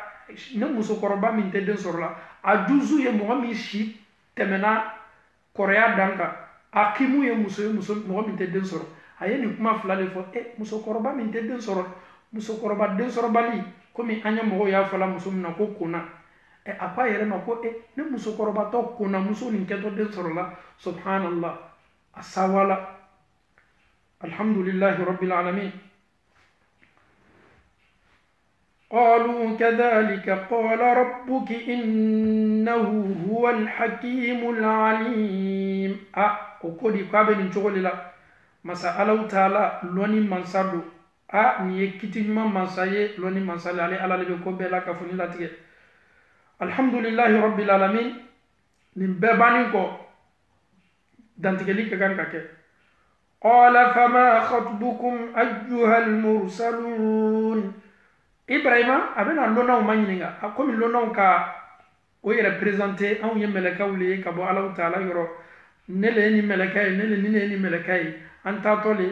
Ibrahima y'o ma ɲininka sa u bɛn'o dantigɛ a dantigɛli jumɛn bɛ aw bolo fama khatbukum a kibaruya jumɛn bɛ aw bolo k'a fɔ ne ye aw ni mun fɔli ka kan ne ye sa lɔnaw komi ni lɔna nan'i fɛ y'a faamu ko dɔ di a o nka lɔnaw kuma bɛ aw bolo dɔfɔ bɛ aw bolo aw ye dɔ di Ibrahima y'o ma ɲininka aw cidenw qalu Allahu taala ka cidenw lɔnaw mɛlɛkɛw ko Ibrahima ma inna Ibrahima anw ursilna anw cila jɔn ye anw jole Allahu taala ye ila qawmin ka taa mɔgɔw ma mujrimin a luti ka mɔgɔ minnu y'o dansago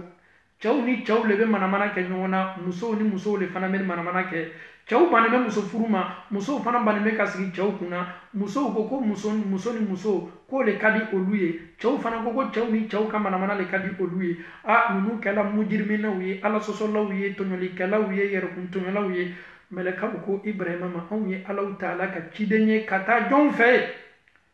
ka taa mujirimina ninnu ma luti ka mɔgɔw ma minnu ye o dansago alakota baaraw la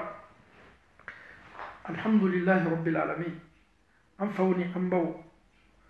o kuma fɔ min kɛla mɛlɛkaw u bɛna taa ninnu halaki ɲan ma u bɛna olu fɔ linursila alayhim hijaratan min tin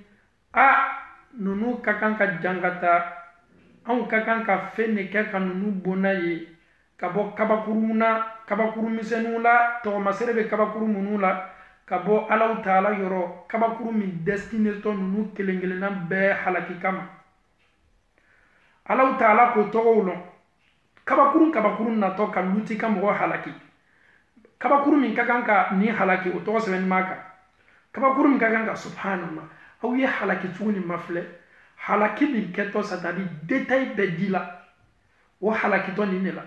nin de kɛtɔ lalaw kan n'o fana halaki la dugukolo kɛtɔ kɛla n'o ye ɲama nin bɛɛ la ka fɔ nin fɔ la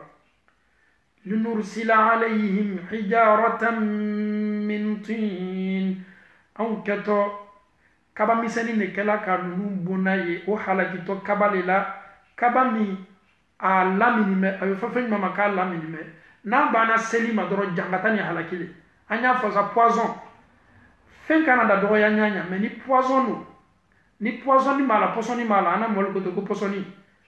ni pɔsɔni b'a la a kana da dɔgɔya ma dɛ a n'a ka dɔgɔya n'i lali yɛrɛ la ka n'i tigɛ i lali yɛrɛ la ka sɛgɛ ta k'a bila i nɛn kan sɛgɛ n'a ka dɔgɔya a bɛ taa la i nɛn kan fo ka taa se i nugu kɔnɔ donc kabamisɛn min kɛtɔ ninnu halaki la min danna ka bɔ ala ka kaba min kɛ ka bɔ bɔgɔ la a kaba lamini bɛ a kaba fana a tɔgɔmasiri kabaw lo tiɲɛnikɛla kelen kelenna bɛɛ la ka fɔ ni ye a Allahu taala ye nin ko fɔ dɛ a ko di ko nin destiné la jɔnw kama tiɲɛnikɛlaw fa akhrajna man kana fiha min almu'minin a Allahu taala ye yamariya min di an ma an ye labɔli kɛ nin so kɔnɔ mumini kelen kelenna bɛɛ la ka fɔ ni bɔtɔ minnu tɛ mumini ye olu tɔtɔ olu le kɛtɔ halaki la a an faw ni an baw a ye nin aya yɔrɔnin lamɛn fama wajadna fiha anw ma sɔrɔli kɛ nin so kɔnɔ ghayra baytin min almuslimin subhanallah luti ka so kɔnɔ ko so foyi tun tɛ min ye mumini so ye a bɛɛ tun ye alakotalaw de ye so jumɛn de tun ye mumini so ye o de tun ye luti ka so ye subhanallah la hawla wala quwwata illa billah ninnu nana ka na halaki labori so min kan nin so mɔgɔw bɛɛ la ka foni ninnu bɛɛ la ka foni tun ye ala sɔsɔlaw le ye ninnu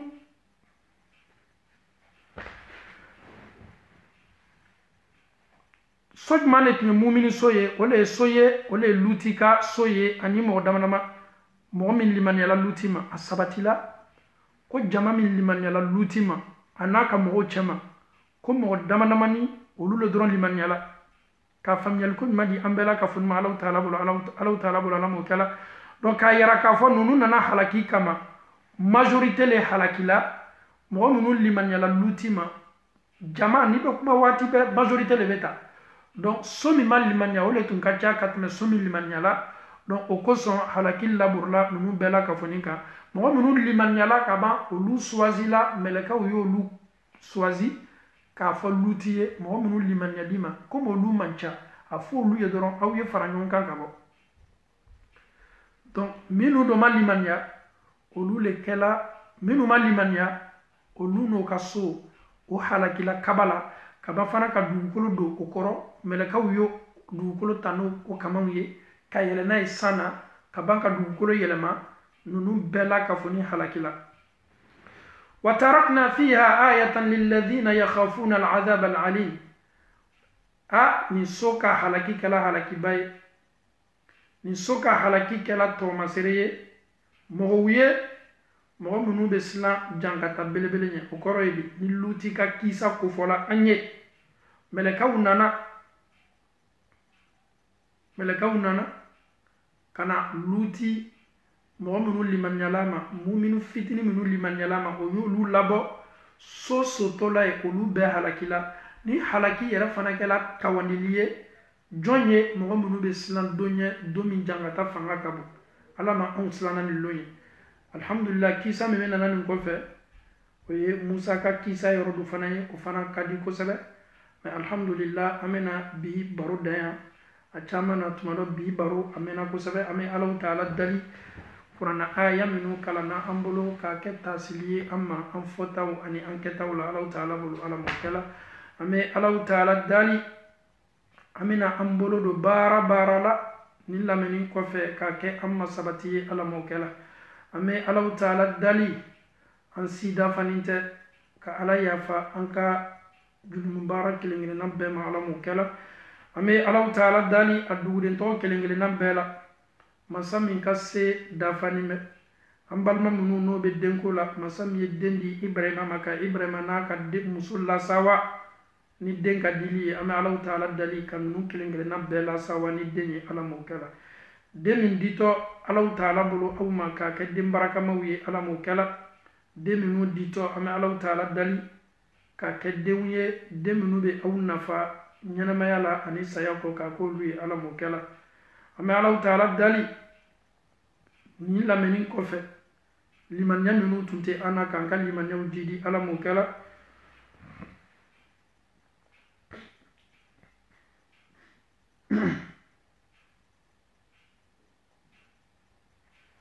alhamdulillah ama Allah taala dali kan fana ka so fa liman yala ala mokala luti kamro melekaw nana halakilike so bela kafoni tuye kafiri so fo so kelempe o ye jumai mu'minu mununi no farala luti ka no luka so olu doroni ma halaki don so to bela kafoni halakila neni e fana yanjija anyanga so keliman ya soye ni halaki bena domi so bebe se halakila me emi ka so tuye liman ya soye Allah taala be nanani ne fiye ko e kelempe ka so be se kisila hal ni to tabe halakila amma Allah taala dali kan liman yadi ambe malamu kala aqulu ma tasma'una wa astaghfirullah li wa lakum wa li sa'iril muslimina min kulli dhanbin fastaghfiruhu innahu huwal ghafurur rahim assalamu alaykum wa rahmatullahi wa barakatuh